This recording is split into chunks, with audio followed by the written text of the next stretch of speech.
বাগদাদের সোনালী যুগে যখন রাস্তায় রাস্তায় আতরের সুগন্ধ ছড়িয়ে থাকত, যখন জ্ঞান ও প্রজ্ঞার আলোচনা প্রতিটি দরজায় হতো, তখন এক ভালো মনের, চালাক এবং জ্ঞানী বৃদ্ধা শহরের এক প্রান্তে একটি ছোট্ট বাড়িতে বাস করতেন। লোকেরা তাকে আম্মা জোরাবে নামে চিনত, যিনি অত্যন্ত নম্র, ভদ্র, ইবাদতকারী ছিলেন। একদিন আম্মা জোরাবি কোনো প্রয়োজনে বাজারে গেলেন। দোকানগুলোতে ভিড় ছিল এবং সবদিকে শোরগোল ও ব্যস্ততা ছিল। তিনি রোদ থেকে বাঁচতে কিছুক্ষণ থামলেন এবং মাথা চুলকানোর জন্য হাত তুললেন। এমন সময় সেখান দিয়ে দুইজন পুরুষ যাচ্ছিলেন, একজন তেল বিক্রেতা এবং একজন গল্পকার।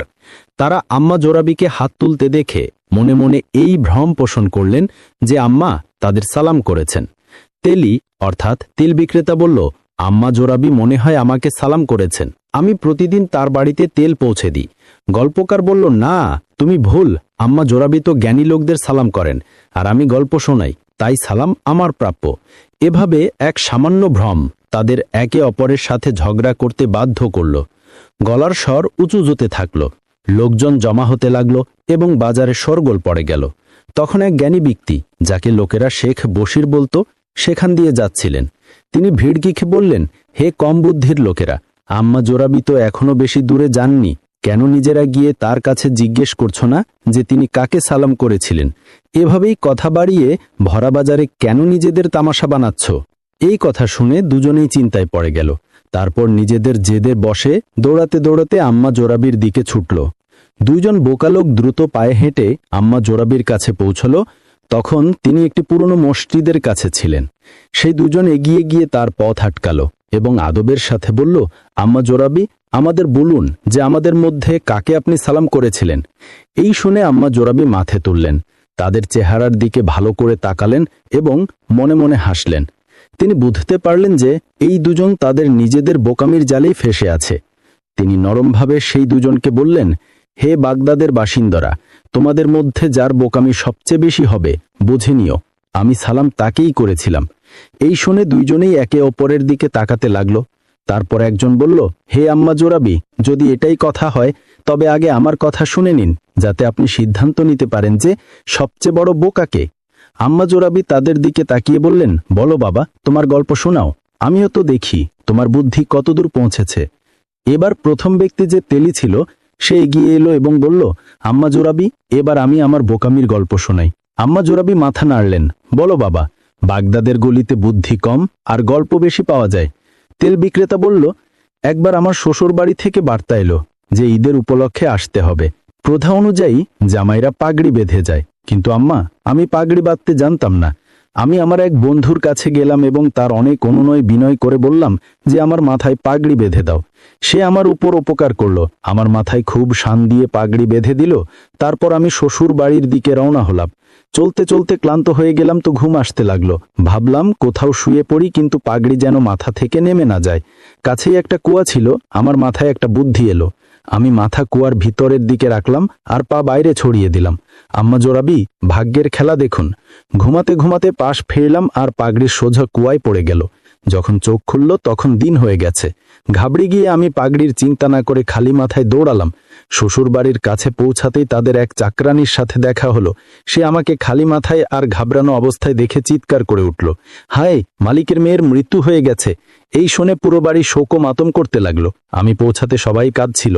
আমিও ভাবলাম হয়তো কোনো বিপদ এসেছে, তাই আমিও জোরে জোরে কাঁদতে লাগলাম। যখন সবাই জিজ্ঞেস করলো যে কি হয়েছে, তো আমি বললাম, আমি কি জানি, তোমরাই বলো। তখন জানতে পারলাম যে আমার বোকামি সবাইকে কাঁদিয়েছে। সেই দিনের পর আম্মা জোরাবি, আমি কখনো আমার শ্বশুর বাড়ির দিকে যাইনি। আম্মা জোরাবি হেসে বললেন, বাহ বাবা, তুমি তো চমৎকার করে দিয়েছ। এবার দ্বিতীয় ব্যক্তি, যে গল্পকার, তাকে ধনী ব্যক্তির মতো লাগছিল। সে এগিয়ে এলো এবং আম্মা জোরাবির সামনে বলল, হে আম্মা জোরাবি, যদি সবার বোকামি শুনে থাকেন তবে এবার আমারটাও শুনে নিন। আম্মা জোরাবি বললেন, বলো বাবা, দেখি তুমি তাদের জালে কিভাবে ফেঁসেছ। ধনী ব্যক্তিটি বলল, আমি এক ধনী ব্যবসায়ীর সাথে কাজ করতাম। সেখানে গিয়ে আমি এমন আমোদ প্রমোদ করলাম যে মালিকের সব মাল উড়িয়ে দিলাম। তারপর মনে খেয়াল এলো কেন বিয়ে করিনি। আমি একজন চালাক ও ধূর্ত বৃদ্ধা মহিলাকে ডাকলাম। আমি বললাম, বিবি আমার জন্য কোনো ন্যাক চরিত্রের মেয়ে খুঁজে দাও। সে সাথে সাথে বলল, জনাব, আমি এক চাঁদের মতো মেয়েকে চিনি, শুধু 500 দিনের খরচ হবে। আমি সাথে সাথে দিয়ে দিলাম। কিছুদিন পরে এসে বলল, এবার বিয়ের আয়োজন করার জন্য 2000 দিনার আরও লাগবে। আমি আবার দিয়ে দিলাম। তারপর বলতে লাগলো, সাধারণভাবেই বিয়ে করো, এতেই বরকত আছে। আমি খুশি হয়ে গেলাম। কিছুদিন পর সে বলল, তোমার স্ত্রীর ভাগ্যে এখন বিয়ের যোগ নেই, তবে কিছুদিন পর সে ছেলে সন্তান জন্ম দেবে। কিছুদিন পর সে এসে বলল, অভিনন্দন, তোমার এখানে চাঁদের মতো ছেলে হয়েছে, কিছুদিন আর মিষ্টির জন্য দাও।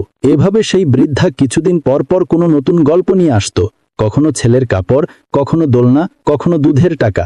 আমি দিতে থাকলাম, এমনকি বছরের পর বছর সব মাল শেষ হয়ে গেল। অবশেষে মালিকের কাছে খবর পৌঁছলো, তিনি আমাকে ফেরত ডেকে পাঠালেন। আমি লজ্জিত খালি হাতে বাগদাদ ফিরলাম।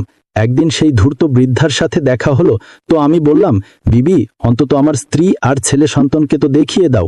সে বলল, চলো, এখনই দেখাচ্ছে। সে আমাকে এক অচেনা বাড়ির দরজায় নিয়ে গেল। বলল, এটাই তোমার শ্বশুর বাড়ি, দরজায় টোকা দাও, তোমার ছেলে বাইরে বের হয়ে আসবে, কিন্তু যখন তোমার শালা বাড়ি থেকে বের হবে তখন তোমাকে বাড়ির ভেতরে নিয়ে যাবে, তাই তুমি নিজেই এগিয়ে যাও।